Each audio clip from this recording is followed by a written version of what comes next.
श्री गुरु चरण सरोज रज, निज मन मुकुर सुधार। वरनौ रघुवर बिमल यस, जो दायक फलचार। जो दायक फलचार, चार फल देने वाला श्री गुरु, श्री सदगुरु के चरणों में मैं बार बार नमन करता हूँ।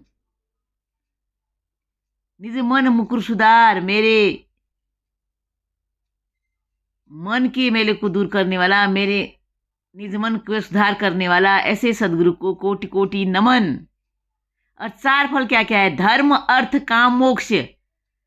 उस धर्म की बात नहीं कही जा रही है जहां पर हम अपने धर्म को ले आते हैं, हिंदू, मुस्लिम, सिख, ईसाई।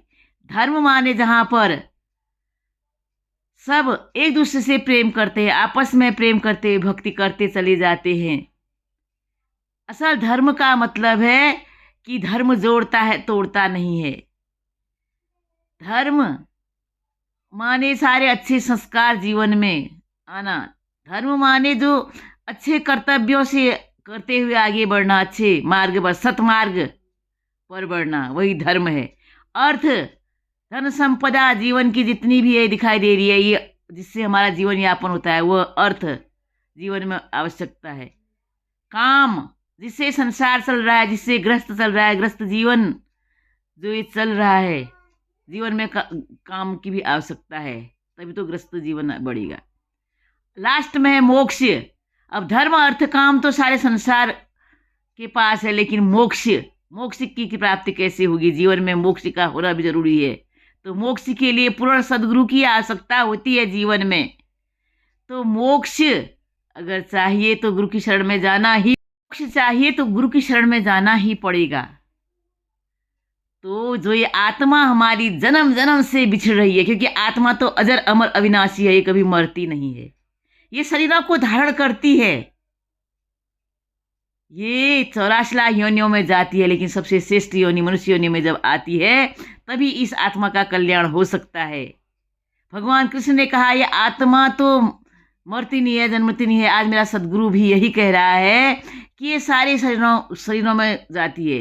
84 लाख, सांप, बिच्छू, गधा, घोड़ा, केचुआ, शेर, भालू, जो भी दिखाई दे रहे हैं तुम्हें, चिड़िया, पक्षी, पशु पक्षी, जीव जंतु, अंडज, पिंडज, स्वेदज, उद्भिज, ये चार खानियों में ये जा रही है ये आत्मा। लेकिन जो सर्वश्रेष्ठ आत्मा है, ये आत्मा है शरीर के अंदर जो ये जा रही है, ये आत्मा मनुष्य, क्योंकि आत्मा तो आत्मा है, हर शरीर में एक ही है, लेकिन शरीर जो है सर्वश्रेष्ठ वो मनुष्य योनि है।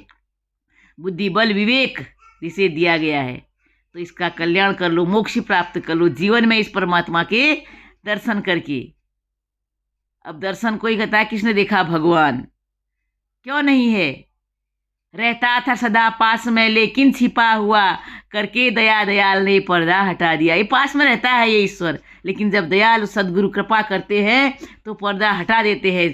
पर्दा हटाने का मतलब है जो माया रूपी संसार में मैं विचरण करता हूँ, वो बता देते हैं कि इसी के बीच ये परमात्मा है, ये ईश्वर है, इसके दर्शन करो। जैसे सारा संसार बसाया है और संसार के बीच में ही ये परमात्मा है, ये सबको चला रहा है, कठपुतली की तरह नचा रहा है। ऐसे ईश्वर के दर्शन करो। और जब दर्शन करते हैं फिर गाते हैं हम, एक पल में जो राम मिलाया। ऐसे एक पल में राम मिला दिया उसने, एक पल में राम मिलाया, एक पल में राम मिलाया, एक पल में राम मिलाया, मेहरबानी आपकी।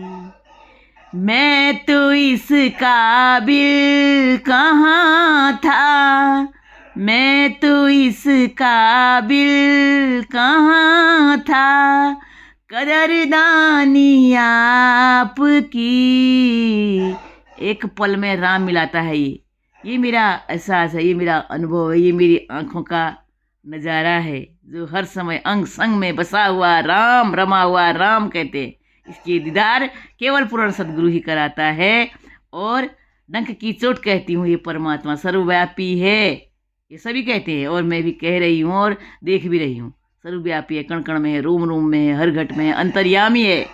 अंतर्यामी, अंतर्यामी जो हर मन की बात जानता है, सुनता है, उसका उत्तर भी देता है। ऐसे परमात्मा के दर्शन करके सदगुरु के चरणों में हम कोटि नमन करते हैं और ईश्वर का दीदार करते हुए इसकी भक्ति करते हैं।